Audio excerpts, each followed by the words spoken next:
Have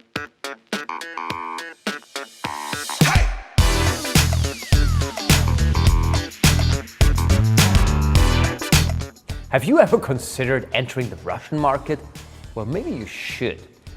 Next one up is my conversation with Manfred Schlosser of Yandex. And Yandex is like the big one in the Russian market, as you should know. So we're gonna dive into how you can work with Yandex, but more importantly, maybe how you can understand better what the Russian market is all about, how big it is, and how customers behave differently in a Russian context. Very much looking forward to this session with Manfred. Let's go. Hello, everybody. This is AdWorld, and of course, we're taking care of you and also want to introduce you to some subjects that you might not be fully aware of yet in terms of how important they are. Today is such a case. We're speaking with Manfred Schlosser, and he heads partnerships for Yandex. And obviously, if you want to do anything in the Russian market, this is a conversation I want you to listen into. So without further ado, welcome to our virtual AdWorld stage. Hi, Manfred. Hi, Philip. Pleasure to meet you guys. Well, it's awesome to have you here. And I'm so stoked that this is an opportunity for me and everybody watching to learn more about the Russian market, right? So in case you guys don't know me, I'm very upfront with what I know and what I don't know anything about. And frankly, the Russian market is not one of my fortes. So I'll start with some basic questions and then we go deeper, and I hope you can, well, put shed some light here for me, how I can enter the Russian market as well. Sure, I will try my best. Perfect. Well, let's talk about e-commerce specifically. I mean, obviously the Russian market is enormous, right? I've heard something like, let me look that up, $42 billion in 2020. That's the estimated size of e-commerce. But it's also very particular, right? I have heard a lot of people pay in cash, for example. Well, can you give us like an overview of what's happening in Russia in terms of e-commerce right now? Absolutely. I mean, first of all, in terms of opportunity, the opportunities in the Russian market is just vast. Russia is not only the largest country of this world, but also with a population of more than 140 million people. It is representing the amount, obviously, of potential clients, of potential customers, companies in e-commerce can have them. We're talking about the internet penetration of roughly 70% right now in Russia. So that means, translating this number, 98 million people that are online in the Russian market, making it obviously bigger than any of the European markets, for example. So Russia actually, in the end of the day, with the amount of internet user, is the 8th biggest market in the whole world. So just talking about this, how many people you can reach in the internet and that e-commerce can obviously reach in the internet. We're talking about 98 million people that are active in the market. And also, as a matter of fact, the average income when we are looking at the Russian market was increasing quite tremendously in the last 10 to 15 years. That means that also the buying power of your potential average client obviously also increased, particularly in the European part of Russia, particularly in cities like, for example, Moscow and St. Petersburg. So just by the sheer amount of potential clients, it is representing a huge opportunity, first and foremost for e-com here. And then also in terms of level of digitalization, the Russian market is quite advanced in terms of front end. That means really B2C and e-coms. There are several market players, and this is quite different also to when we are thinking about maybe the Central European markets. There are several marketplaces, like for example, the biggest one, Wildberries, followed by Yandex, which is with its very own marketplace, but also other players like, for example, Ozon, etc. And what is very important here to see is that these players are among the 20 most visited websites in Russia. So people spend a lot of time actually in this kind of e-coms to shop. So this is also basically really representing that this is representing a great opportunity because people spend a lot of time in there. And now also talking about some things that are quite specific about Russia. You were mentioning right now that still 60% of the people prefer to also pay in cash. So right now we are having a direct delivery, of course, of logistical partners in the Russian market. And for example, if you are ordering fashion in Russia, you have you can not only pay in cash, you can have also something like a try-on service. That means that the guy that is delivering the post to you or the package to you is waiting in front of your door for 10 to 15 minutes. You are trying on the stuff and you are literally then returning the things that you don't like, and you're paying only straight cash for the things that you actually like. So people are really used to this kind of option, but pickup stations are also increasingly becoming extremely important in the Russian market and are very big.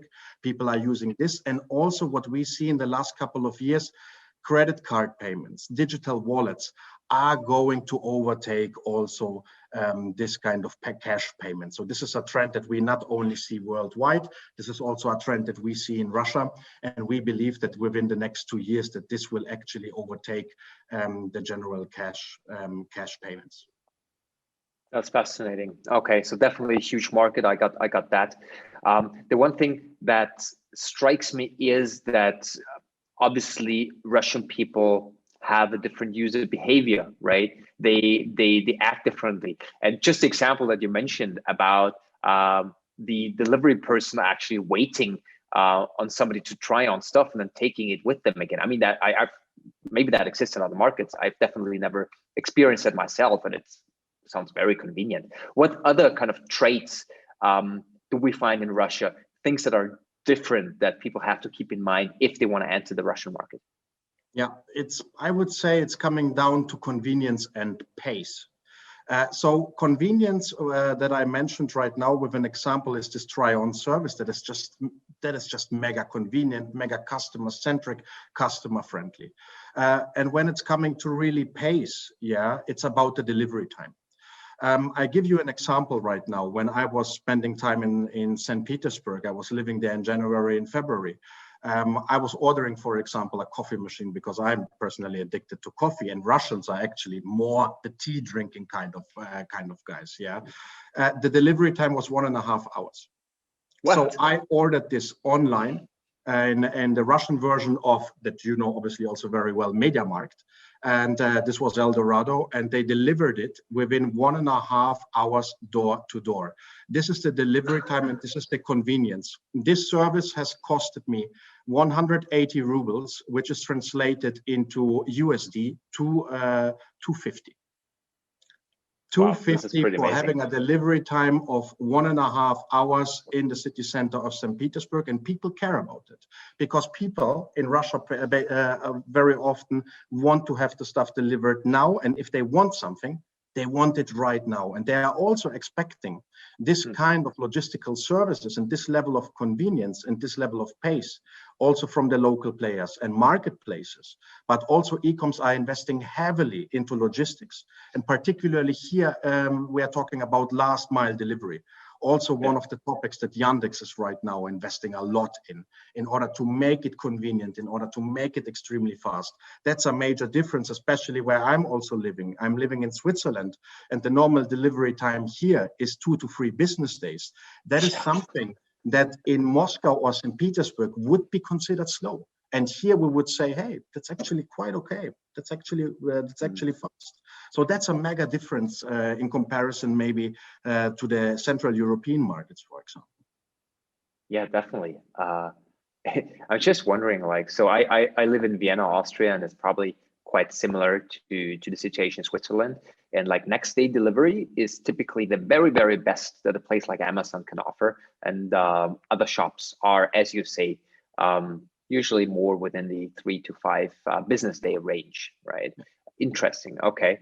I have another question regarding the internet landscape in general, right? So I'm more of a social media guy, but obviously search engines are super important SEO traffic and also paid ads on the big engines when it comes to driving e-commerce. Can you share a little bit more about that space and how it is in Russia? Yeah, Russia is actually, in the end of the day, quite unique and can, in this case, only be also compared to maybe the Chinese market, obviously also with Baidu there, or for example, the South Korean market with Naver. In Russia, the clear market leader is Yandex, so really the local search engine. 68% of all traffic from desktop is coming on Yandex. 51% of all mobile traffic is going through Yandex. So Yandex is definitely the most important search engine in the Russian market, of course, followed by Google. And this is obviously also a quite unique situation in the Russian market in terms of search. But you mentioned right now that you obviously also like social. And worthwhile mentioning here is that Russia also has its very own social platform that is called VKontakte. And this is actually the market leader. This is the second most visited website after Yandex, after the Yandex search site, and is much bigger than, for example, Facebook. And this is also a unique situation in the Russian market where local players like Yandex, like VKontakte, are actually having a bigger share than our global players that we obviously know and we all use. That's super interesting, right? What I think is that for me personally, I guess it will be quite a learning curve to understand all of these different players. But I guess in the end, how they operate is quite similar to the other big players that you see in other markets, right? With the added benefit that most likely you have less competition from internationals, but definitely from local players. I have another question regarding, you mentioned Google, right? Obviously, Google is massive. The whole SEO landscape is typically geared towards Google and what you're gonna do there. Is SEO actually a big thing in the Russian system and on Yandex? And how can I imagine it being different to what people are used to when they work with Google? Basically, it's really quite comparable. So that means that obviously for us, SEO is extremely important. And in Russia, SEO is as important as in any other market that we can think of right now. And also the principles actually are very, very similar also to other search engines, also, of course, in comparison directly to Google. But there's a little bit of a certain kind of what I'm calling localization also to the Yandex platform. And the tool that we are also recommending for that is obviously then also a local tool or a Yandex tool, which is the Yandex Webmaster tool. And this tool is then obviously also helping you in terms of optimizing really your SEO in the end of the day, site quality, checking of violations with the Yandex search engine, page crawling. That means checking really the content and checking the quality of the content. And this is just basically the same for us. This SEO is for most of the players bread and butter. And obviously optimization there is extremely important, and Yandex is no exception to that. So it's basically with similar principles like Google as important in terms of SEO optimization. All right. Well, I'm very interested in the content. Obviously, SEO is a lot about the content, and I assume since you mentioned it's a similar game than on Google, content is getting more and more important. What is it that Russian people have searched for mostly over the last year or so, apart from COVID, I guess? Exactly. I mean, let's leave COVID out of that. But what people actually did, we all spent more time at home, of course. And so did Russian people. So in Russia, in terms of COVID, there was a lockdown in the month of April 2020.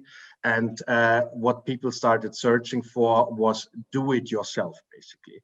This category went absolutely through the roof. So everything that is also related to renovating your own flat, interior or new interior designs for your own flat was going absolutely through the roof. But of course, also other industries, like when I'm thinking about gaming right now, saw a huge acceleration in terms of COVID. So the traffic that also gaming clients got right now in the Russian market is quite tremendous. And of course, we also know Russia has one of the biggest publishers in terms of game development, especially in the app space. So this is obviously has been a great acceleration here, what we see in gaming. Also in dating, of course, people couldn't see each other in person. So people obviously went online to get to know each other. So also this platform was growing quite a lot. The biggest winner in terms of e-commerce, maybe just to mention here shortly, is definitely fashion. What happened here is Russian people are also adapting quite fast to a changing environment. And that means that we have seen also in the fashion industry a lot of new, unique clients that for the very first time were converting online. And we are talking here about a number of roughly 8.5 million people that were converting for the very first time online. And especially the fashion industry was going through the roof. Year over year, we are talking about 19% growth in the fashion industry, in fashion e-com. Offline, of course, has its challenges right now, but the e-coms were taking over. And all fashion brands, what we also saw locally, were investing heavily in their e-com, and there was a shift in terms of their marketing budgets, also definitely towards their e-coms, and that definitely has been one of the major, the major things that people in Russia were really looking for, searching for, and converting and buying. Right. That's very interesting, because you would think that people who spend most of their times at home don't dress up, but well, interesting finding. That's and great. it's not so just homeware, exactly. It's the most funny thing is I have been in a QBR just last week with a fashion client, European fashion client, and I was showing them that the request and the search queries for suits was actually growing. And this during just the upper parts, right? I don't know if you wear anything underneath. Yes, but exactly. Absolutely amazing. I mean, I was stunned myself because this is the very last category that I thought could be growing. But yeah. Very interesting. I had a lot of conversations on this question over like the last weeks, and I'll continue to do so. It's very interesting to see what different players saw working very well over the last year. And obviously, my next question has to be, what do you see rocking for 2021 or the next 12 months, apart from hopefully travel? Yeah, fashion is definitely going to stay strong. So this is a trend that I simply cannot see leaving in the Russian market. This will continue to grow. It has an accelerated growth also right now in 2021. And we will look at the new landscape also in 2022, because also the big marketplaces like Wildberries or also right now AliExpress from China are investing heavily in the fashion industry, heavily in fashion e-coms. And this is definitely something that we will see continuously also this year and next year. Talking about travel, that's actually very important point here.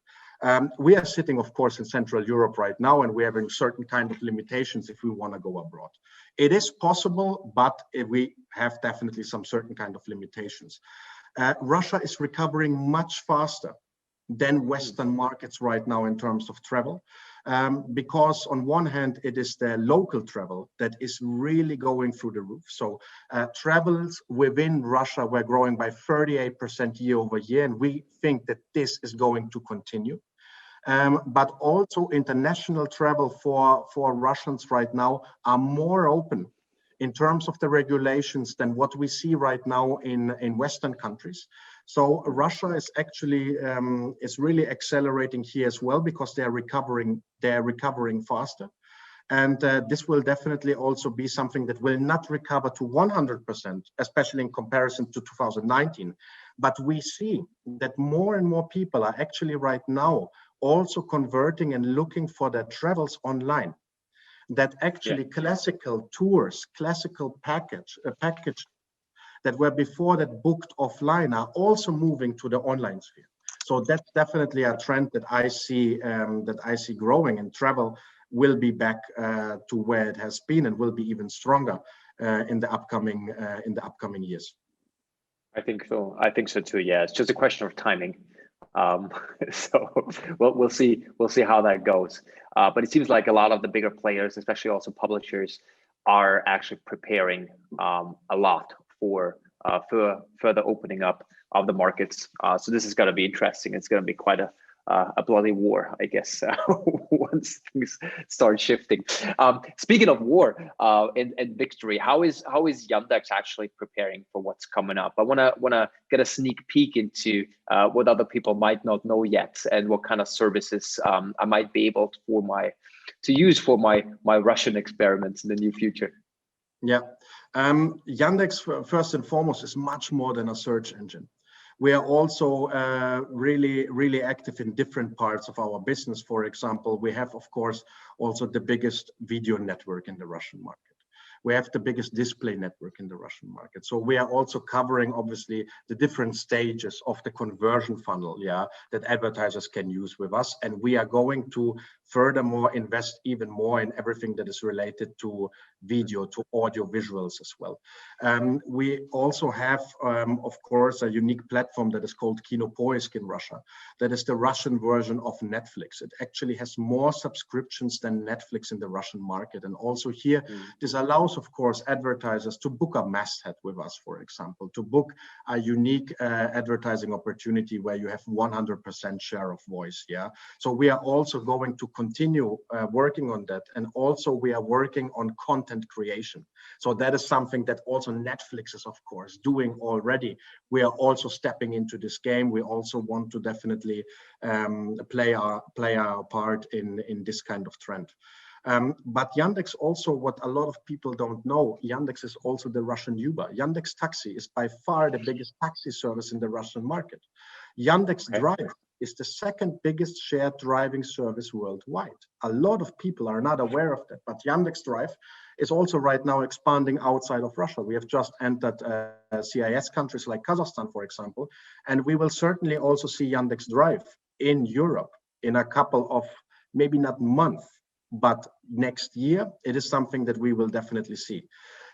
Food delivery. Yandex is the biggest food delivery platform in the Russian market with Yandex Food or Yandex Yeda. And actually, we have just launched the news this morning that we will also, with our food delivery, enter Paris and London.